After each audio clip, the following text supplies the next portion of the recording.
तो सिर्फ तो आज के क्लास में हम लोग पूरा थ्योरी वाले पार्ट को कंप्लीट करेंगे, ताकि थ्योरी वाला पूरा पार्ट कंप्लीट हो जाएगा तो उसके बाद सिर्फ क्वेश्चन ही रहेगा। तो जो जो क्वेश्चन डाउट है, जो जो क्वेश्चन नहीं बन रहा है, उस सारे क्वेश्चंस को एक एक करके लेंगे और फिर सॉल्व करेंगे। ठीक है बेटा, बताओ। हाँ सर। हाँ सर। सर। चलो बेटा, तो सबसे पहला काम करो, तो हेडिंग देखो। अभी हम लोग को सीखना क्या है? डायरेक्शन एंगल, डायरेक्शन कोसाइन और डायरेक्शन रेशियो। ये तीन चीज सीखना है आज की क्लास में। हम लोग को सीखना है क्या क्या? डायरेक्शन रेशियो, डायरेक्शन कोसाइन और डायरेक्शन एंगल। तो सबसे पहले हम लोग डायरेक्शन एंगल क्या होता है ना, वो तो हेडिंग डाला था बेटा। पहले हेडिंग डालना, direction angle comma direction cosine and direction ratio, तीनों लिख दो। हेडिंग डालना।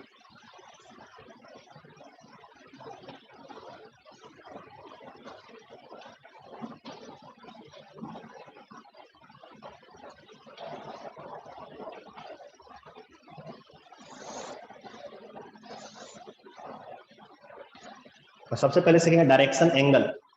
ठीक है, हेडिंग डालना direction angle comma direction cosine and direction ratio, तीनों चीज लिख दो एक ही हेडिंग में। और उसके जस्ट नीचे में लिखेगा डायरेक्शन एंगल। क्या लिखेगा? Direction angle. आया बेटा समझ में? हाँ सर। हाँ, तो सबसे हाँ पहले सर। हम लोग सीखेंगे कि डायरेक्शन एंगल किसको बोलते हैं। तो हम लिखा है, लिख लेगा ना तुम लोग? बोलो। हाँ सर। हाँ तो लिखो, the direction angle, the direction angle, the direction angle of a non zero vectors, of a non zero vectors, OF of a non zero vectors, non zero vectors, a vectors. वो non zero vector का नाम क्या है? A vector है। A vectors, non zero vector a vectors are the angle, are the angle alpha comma beta and gamma, alpha beta and gamma, alpha beta and gamma with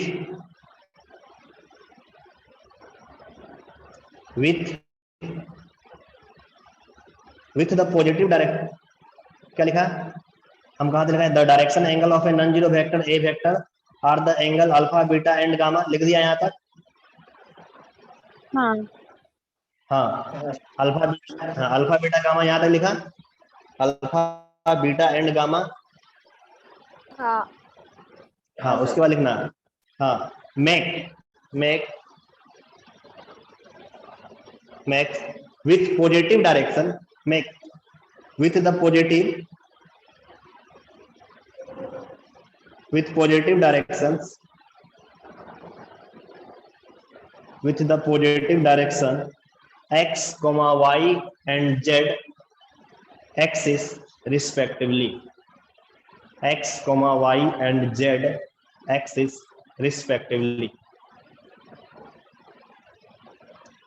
लिख दिया? हाँ। हाँ sir. अब हाँ, अब समझो। तो थ्योरी लिखा देंगे ऐसे, इसका कोई, अब समझो हम क्या चीज बोले। जो चीज तुम्हारे बुक में लिखा हुआ है उसी चीज को हम तेरे को समझा दे रहे हैं। ठीक है, ये जो चीज हम लिखा है ये तुम्हारे टेक्स्ट बुक में लिखा हुआ है 163 पेज नंबर 163 में, उसी चीज को हम तेरे को लिखा है। क्या लिखा है कि डायरेक्शन एंगल जो होता है, कोई एक नॉन जीरो वेक्टर से, एक नॉन जीरो वेक्टर है, उस वेक्टर का नाम दिए ए वेक्टर। तो ए वेक्टर में alpha beta gamma with positive directions of x y and z axis respectively. मतलब ए वेक्टर एक्स एक्सिस से, वाई एक्सिस से, जेड एक्सिस से जो पॉजिटिव डायरेक्शंस में एंगल बनाएगा, उसी को हम लोग बोलेंगे डायरेक्शन एंगल। उसको क्या बोलेंगे हम लोग? Direction angle. आया बात समझ में? जिसे बोलने का मतलब क्या है कि हम ये ले लिए एक्स वाई जेड एक्सिस, ये मेरा एक्स एक्सिस हो गया। देखो एक्स एक्सिस को ये दिखा रहा, बुक में कभी भी ये एक्स एक्सिस तुमको दिखा, ये वाला एक्स एक्सिस, ठीक है, तो उसी को लेके चल रहे हैं। ये हमारा एक्स एक्सिस, ये हो गया हमारा वाई एक्सिस, ये हो गया एक्स एक्सिस, ये हो गया हमारा जेड एक्सिस, ठीक है। मेरे को बोला है ए नॉन जीरो वेक्टर से, ए वेक्टर हमारा क्या है, नॉन जीरो वेक्टर्स, ए वेक्टर हमारा क्या है, नॉन जीरो वेक्टर से। नॉन जीरो बोलने का मतलब क्या है, जीरो नहीं होगा। नॉन जीरो बोलने का मतलब क्या है, जीरो नहीं होगा, मतलब ए वेक्टर है हमारा। तो ए वेक्टर जो है, तो हम मान लें कि ये वाला हमारा ए वेक्टर है, ये वाला हमारा क्या है, ए वेक्टर। तो ए वेक्टर एक्स एक्सिस से कुछ एंगल बनाएगा, वाई एक्सिस से कुछ एंगल बनाएगा, जेड एक्सिस से कुछ एंगल बनाएगा। बोलो बनाएगा कि नहीं बनाएगा? बनाएगा। बनाएगा। तो ए वेक्टर एक्स एक्सिस से जो एंगल बनाएगा उसका नाम दिया अल्फा, उसका क्या नाम दिया हम, अल्फा। ए वेक्टर वाई एक्सिस से जो एंगल बनाएगा उसका नाम दिया हम बीटा, और ए वेक्टर जो जेड एक्सिस से एंगल बनाएगा उसका नाम दिया हम गामा, ठीक ना। तो ए वेक्टर में angle with positive directions of x, y and z axis respectively, ठीक है। एक ए वेक्टर जो है ना, ए वेक्टर में एक एंगल, वो एंगल बनाएगा with positive directions of x y z axis respectively, ठीक है। मतलब x axis, y axis, z axis से वो मेरा कुछ ना कुछ एंगल बनाएगा। तो वो एंगल हमारा क्या होगा ये तो मेरे को मालूम नहीं है, वो तो क्वेश्चन आएगा तब मालूम चलेगा। 30 डिग्री बना रहा है कि 45 बना रहा है कि 60 बना रहा है कि कितना बना रहा है, वो मेरे को अभी नहीं ना मालूम है। तभी हम अननोन लेके चलते हैं। अभी हम क्या लेके चल रहे हैं, अननोन। तो उस एंगल को हम लेट किए कि वो एंगल मेरा क्या होगा, अल्फा, बीटा और गामा होगा। तो इसी को बोले इज कॉल्ड डायरेक्शंस एंगल। आया बात समझ में? बोलो। हाँ सर। समझे सही बच्चे अच्छे से? हाँ सर। हाँ। तो अल्फा बीटा गामा हमारा क्या कहलाया, डायरेक्शन एंगल। अल्फा बीटा क्या होगा ये मेरे को नहीं मालूम है, ठीक है। वो तो वेक्टर देगा, वेक्टर को सॉल्व करेंगे, फिर हम निकालेंगे कि अल्फा 45 है कि 60 है, बीटा कितना है, 120 है, कितना है, मेरे को नहीं मालूम। वो तो निकालेंगे, सॉल्व करेंगे, फिर अभी इसलिए अननोन लेके चल रहे हैं, अल्फा बीटा और गामा। तेरे से कोई पूछेगा डायरेक्शन एंगल तो तुरंत बोल देना है अल्फा बीटा और गामा। क्लियर?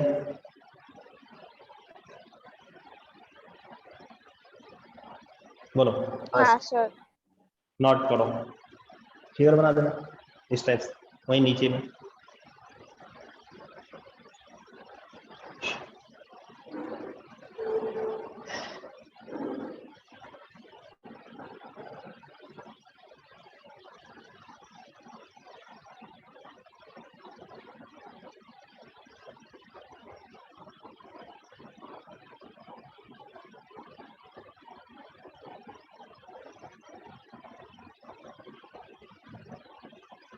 नोट होने के बाद रिप्लाई देगा मेरे को।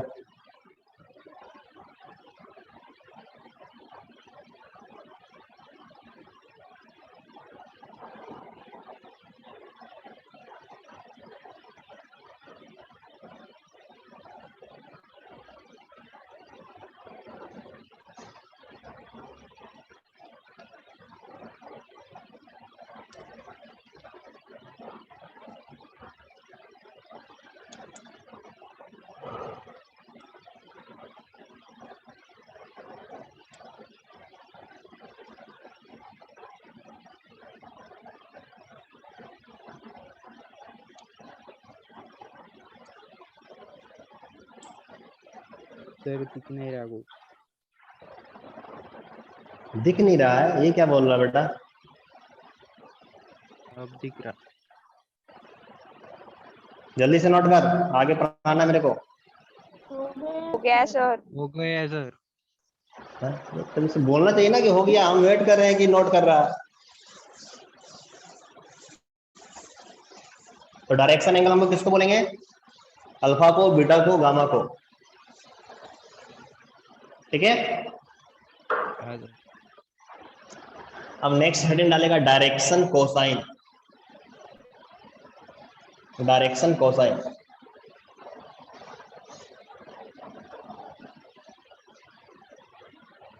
ठीक है, क्या लिखा? Direction cosine. नोट कर दिया? हाँ हाँ सर। हाँ हाँ, तो सबसे पहला काम इसमें ये लिखना, इसमें लिखना सबसे पहला line, direction cosine, direction cosine is denoted by small l, small m and n।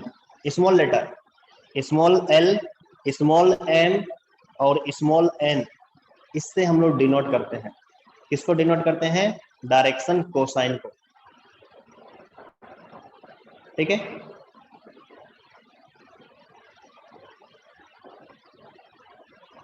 बोलो। अब मेरा बात समझो, कोसाइन बोलने का मतलब क्या होता है बेटा? बताएगा मेरे को कोई बच्चा, कोसाइन बोलने का मतलब क्या होता है?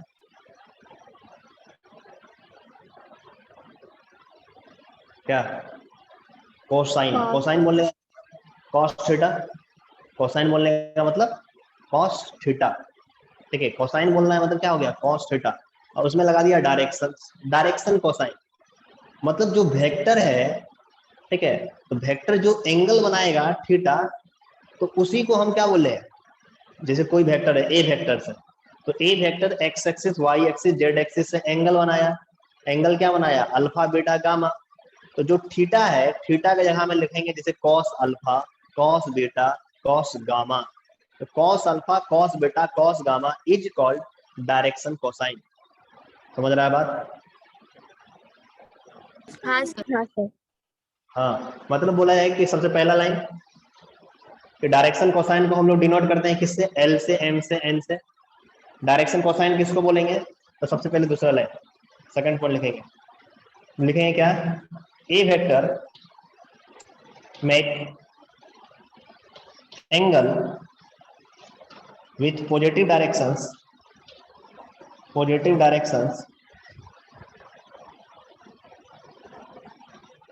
positive directions of x, y and z axis respectively।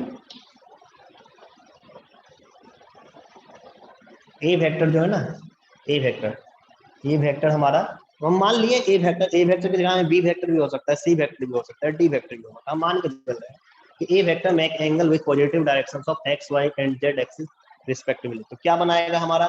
तो ए वेक्टर जो एंगल बनाएगा, तो वो एंगल हमारा क्या होगा बेटा? अल्फा होगा, बीटा होगा और गामा होगा। वो एंगल हमारा क्या होगा? Alpha, beta, gamma. वो एंगल हमारा क्या होगा? अल्फा, बीटा और गामा। मतलब ए वेक्टर जो एंगल बनाएगा positive direction x axis, y axis, z axis से, वो एंगल का नाम होगा अल्फा, बीटा और गामा। तो मेरे को बोलेगा डायरेक्शन कोसाइन। तो डायरेक्शन कोसाइन जैसे ही बोला, डायरेक्शन कोसाइन, तो डायरेक्शन कोसाइन बोलने का मतलब क्या हो गया? कॉस, देखो डायरेक्शन कोसाइन मतलब कॉस थीटा, कॉस थीटा। तो थीटा जो है वो हमारा क्या हो जाएगा? एक बार अल्फा होगा, एक बार बीटा होगा, एक बार गामा होगा। मतलब डायरेक्शन कोसाइन को हम क्या बोलेंगे?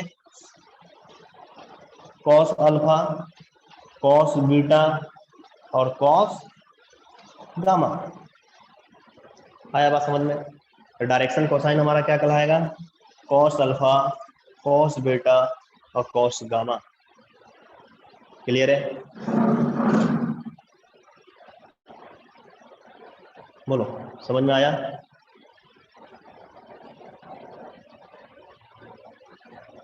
हाँ सर। नहीं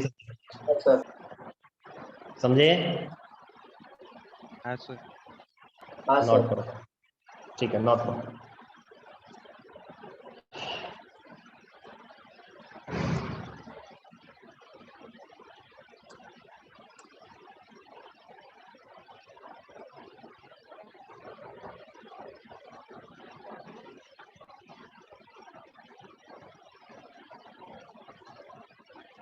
नॉट होने के बाद रिप्लाई देगा बेटा। हो गया, पढ़ा रहे? हाँ सर हो गया। हाँ सर। अच्छा देखो, हम पहला पॉइंट ही इसमें लिखे थे कि डायरेक्शन एंगल को, सॉरी डायरेक्शन कोसाइन को हम लोग किससे डिनोट करेंगे बेटा? अल्फा किससे डिनोट? अल्फा बीटा और gamma. M and n. L m और एन, ठीक है। इसके बाद नेक्स्ट लाइन में लिखना, देखो इसको नोट करके लिखना, नॉट NOT नॉट। तो डायरेक्शन कोसाइन, कहीं भी तेरे को डायरेक्शन कोसाइन बोला, तेरे को कहीं भी दिखा कि कहीं डायरेक्शन कोसाइन लिखा हुआ है, तो तेरे दिमाग में चलना चाहिए फर्स्ट नंबर पॉइंट कि यहाँ पर L equal to cos alpha होगा, M equal to cos beta होता है और N equal to cos gamma होता है। सबसे पहला आया बात समझ में? सबसे पहला पॉइंट क्या है कि अगर कहीं भी लिखा रहेगा डायरेक्शन कोसाइन तो तेरे को समझना होगा कि L हमारा होगा कॉस अल्फा, M जो होगा वो कॉस बीटा और N जो होगा वो कॉस गामा होगा, ठीक है। सेकंड नंबर पॉइंट, जितना डायरेक्शन रेशियो कोसाइन है L M N, इस तीनों का square L square plus M square plus N square, इस तीनों का रिजल्ट हमारा 1 होता है। तीनों के रिजल्ट का स्क्वायर करके सम करेंगे तो आंसर मेरे को 1 आएगा। इसे याद रखना, बहुत ही इंपॉर्टेंट रिजल्ट है कि L का स्क्वायर प्लस M का स्क्वायर फिर प्लस N का स्क्वायर, तो रिजल्ट क्या होगा? तो तुमको बोलना है 1। L की जगह में हम ये भी लिख सकते हैं, L हमारा क्या है? कॉस अल्फा है, तो क्या हो गया? Cos square alpha. M क्या है? कॉस बीटा है, तो क्या हो गया? Cos square beta. और N क्या है? कॉस गामा है, तो क्या हो गया? Cos square gamma equal to result क्या हो गया? 1 इक्वल टू रिजल्ट क्या हो गया? 1। तो आया बात समझ में? बोलो। हाँ, ये दोनों नोट करके लिख लेगा, उसी के नीचे में जस्ट नोट करके NOT नॉट। ये हो गया अपना डायरेक्शन कोसाइन। डायरेक्शन कोसाइन के बाद है direction ratio.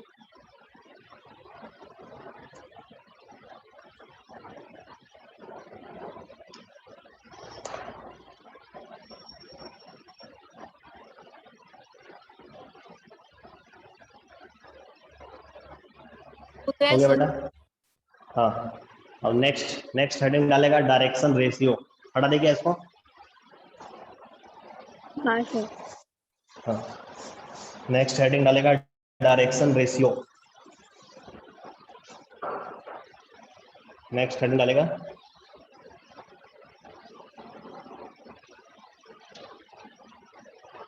Directions ratio.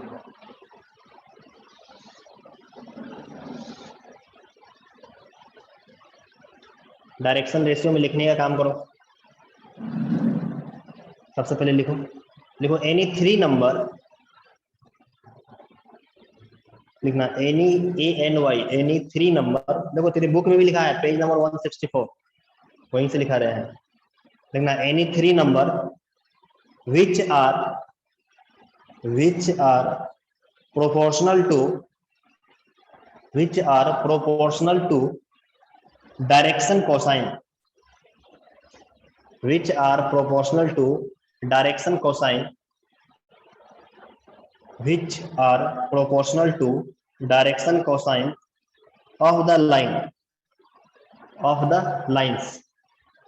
are called the direction ratio of the line, are called the direction ratio of the line। आया बेटा बात समझ में? हम क्या बोले कि any 3 number which are proportional to direction cosine, कोई भी 3 नंबर है वो डायरेक्शन कोसाइन के प्रोपोर्शनल होगा, तो उसी को हम लोग बोलते हैं डायरेक्शन रेशियो। उसी को क्या बोलते हैं? Direction ratio. कोई भी 3 नंबर वो 3 नंबर कैसा होगा ये डिफाइन नहीं किया है। कोई भी any 3 number which are proportional to direction cosine, which are proportional to direction cosine, तो उसको हम लोग क्या बोलेंगे, डायरेक्शन रेशियो। कोई भी 3 नंबर डायरेक्शन कोसाइन की अगर प्रोपोर्शनल है तो वो हमारा क्या कहलाएगा, डायरेक्शन रेशियो कहलाएगा। आया बात समझ में? हाँ सर। हाँ, नेक्स्ट पॉइंट लिखेगा इसी में, नेक्स्ट पॉइंट लिखना, direction ratio, direction ratio, direction ratio is denoted by, is denoted by, is denoted by, is denoted by small a, small b, small c। The direction ratio को हम लोग देखो 3 number है ना, तो 3 नंबर हम कौन सा मान रहे हैं, अननोन लेंगे ना, तो एक को माने a, एक को माने b, एक को माने c। तो डायरेक्शन रेशियो को किससे डिनोट करेंगे, a से, b से और c से। आया बात समझ में? हाँ सर। हाँ तो सर। नोट करना कोमा b कोमा c।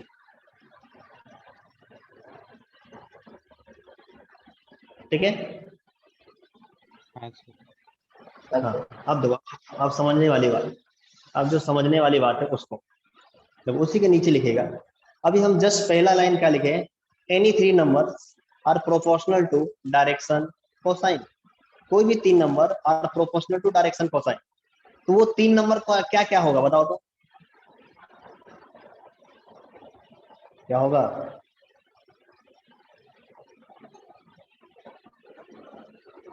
कोई बोलेगा? ABC। A a b c. अभी जस्ट ना लिखे, वो 3 नंबर क्या है, ए बी सी, तीनों अननोन ना मानेंगे, हमको लेट करना होगा कि वो 3 नंबर कुछ होगा, तो क्या होगा, पहला ए, दूसरा बी और तीसरा सी। तीनों नंबर क्या है, ए बी और सी। अब मेरे को बोल रहा है देखो, कोई भी 3 नंबर डायरेक्शन कोसाइन के प्रोपोर्शनल है। अच्छा, तो डायरेक्शन कोसाइन को हम लोग किससे डिनोट किए बेटा, LMN। L m, l m n, बस ये चीज याद रखना। देखो डायरेक्शन रेशियो मतलब ए बी सी, ये डायरेक्शन रेशियो, और डायरेक्शन कोसाइन मतलब एल एम एन, ये डायरेक्शन कोसाइन। इसको डायरेक्शन कोसाइन बोलेंगे, इसको डायरेक्शन रेशियो बोलेंगे। ये दोनों आपस में एक दूसरे का प्रोपोर्शनल है, आपस में एक दूसरे का क्या है, प्रोपोर्शनल है। बोल रहा है ना स्टार्टिंग में, डायरेक्शन रेशियो का क्या है हमारा, क्या बोला, एनी 3 नंबर, कोई भी 3 नंबर प्रोपोर्शनल होना चाहिए डायरेक्शन कोसाइन के, तभी जाके उसको हम डायरेक्शन रेशियो बोलेंगे। तो हम यहां से देखें कि ए हमारा प्रोपोर्शनल टू एल, ए हमारा क्या होगा, proportional to l, first l के साथ प्रोपोर्शनल, सेकंड वाला एम के साथ, मतलब बी हमारा क्या होगा, प्रोपोर्शनल टू एम। ठीक है, और थर्ड सी हमारा क्या होगा, प्रोपोर्शनल टू एन। बोलो होगा? हाँ सर। हाँ हाँ, अब समझो, अगर हम प्रोपोर्शनल को हटाते हैं, रिमूव करेंगे, तो इक्वल का साइन लगेगा, लेकिन एक कांस्टेंट मल्टीप्लाई होगा, सीखा होगा class 9th class 10th class में। प्रोपोर्शनल को रिमूव करने के बाद अगर इस प्रोपोर्शनल को हम हटाएंगे तो इसके जगह में हम ये लिखेंगे ना, a इक्वल टू के इंटू एल, कोई एक कांस्टेंट मल्टीप्लाई होगा, के हमारा यहाँ कांस्टेंट है, बोलो होगा कि नहीं? हाँ, तो लिख दिए प्रोपोर्शनल को हटाए तो लिखे a इक्वल टू के इंटू एल। यहाँ भी प्रोपोर्शनल को हटाएंगे तो यहाँ लिखेंगे b इक्वल टू के इंटू एम। यहाँ भी प्रोपोर्शनल को हटाएंगे तो लिखेंगे c इक्वल टू के इंटू एन, के इंटू एन। आया यहाँ तक बात समझ में? बोलो समझ में आ रहा है ना? हाँ सर। देखो a का डिनोमिनेटर, b का डिनोमिनेटर, c का डिनोमिनेटर, सबका डिनोमिनेटर क्या है, 1 1 1, सबका डिनोमिनेटर क्या है, 1 1 1। तो इस l को यहाँ लेके आ सकते हैं, तो ये हो जाएगा a by l equal to k, यहाँ कुछ नहीं बचेगा के। इस m को यहाँ लेके आ जाएंगे तो हो जाएगा b by m equal to कुछ नहीं बचेगा, तो यहाँ k ही बचेगा। इस n को यहाँ लेके आ जाएंगे तो c बाई एन, तो कुछ नहीं बचेगा, तो k ही बचेगा। बोलो बचेगा? अब यहाँ से बेटा इस वाले को हम मानेंगे फर्स्ट, इसको मानेंगे सेकेंड, इसको मानेंगे थर्ड। अब तुम देखो यहां पर भी हम बोल रहे हैं k equal to a by l, यहाँ पर बोल रहे हैं k equal to b by m, यहाँ बोल रहे हैं k equal to c by n, तो k जो है सब k के ही इक्वल है कि नहीं है, बोलो। है। हाँ सर। यहाँ तक नोट कर, और उसके बाद लिखेगा फ्रॉम 1, 2 एंड 3, उसी के नीचे में लिख देना ये रिलेशन है एक तरह से, relation between direction cosine and direction ratio, दोनों के बीच में रिलेशन।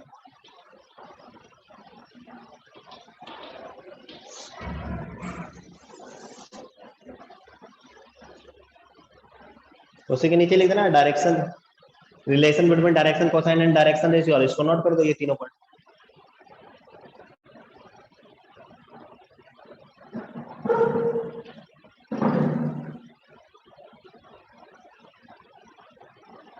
हो गया, Yes, sir. हो गया। हाँ सर। हाँ सर। अब यहाँ लिखेंगे फ्रॉम 1, अब लिखेंगे फ्रॉम 1, 2 एंड 3 वी गेट 1, 2 और 3 से मिलेगा क्या, a by l equal to क्या b by m equal to क्या c by n equal to k। मतलब क्या हुआ कि कोई भी लाइन है, ये लाइन है, ये हमारा क्या है एल बोलने का, तो ये लाइन, इसका अगर डायरेक्शन रेशियो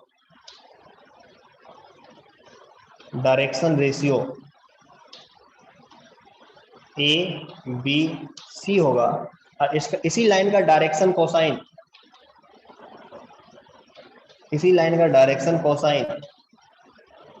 एल एम और एन होगा, तो इस दोनों का जो हम रेशियो लेंगे वो हमारा इक्वल आना चाहिए। मतलब a by l, b by m, c by n equal to क्या होना चाहिए, कोई एक नंबर, कांस्टेंट नंबर, और सब हमारा क्या होना चाहिए, सेम होना चाहिए। आया बात समझ में, समझा बात बेटा?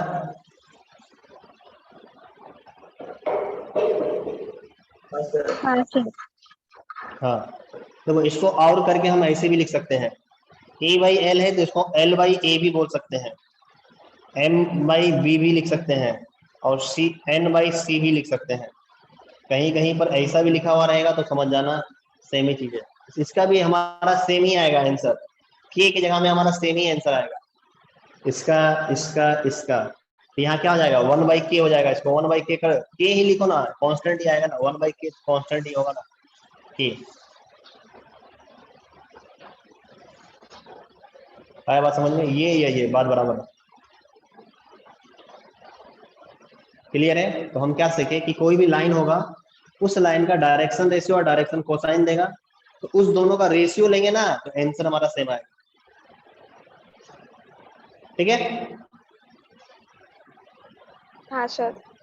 हाँ हाँ, तो ये हुआ अपना थ्योरी पार्ट खत्म। तो सबसे पहला काम क्या करना है, तुमको थ्योरी बैठ के पढ़ना है, समझना है अच्छे से, टोटल बुक का थ्योरी उल्टा दो, जितना बुक में थ्योरी दिया है उस सारे थ्योरी को पढ़ लो तुम लोग भी एक बार, और फिर पढ़ने के बाद इसके आगे हम लोग देखेंगे नेक्स्ट क्लास। आया बात समझ में? हाँ सर। ये थ्योरी, अब हम लोग को सिर्फ क्वेश्चन बनाना है, तो कल के क्लास में टोटल क्वेश्चन खत्म, फिर नेक्स्ट क्लास में हम लोग स्टार्ट करेंगे क्रॉस प्रोडक्ट। ठीक है? हाँ सर। हाँ सर। हाँ, तो चलो नोट हो गया बेटा सभी का? हो गया सर। हाँ, तो चलो भाई, इसके आगे हम लोग देखेंगे नेक्स्ट क्लास। नोट कर लो जल्दी से फास्ट, जिसका नहीं हुआ है। हो गया, ऐसे भी 3-4 मिनट ही बचा हुआ, 5 मिनट बचा हुआ, ज्यादा नहीं है टाइम। हो गया, तो चलो बाय।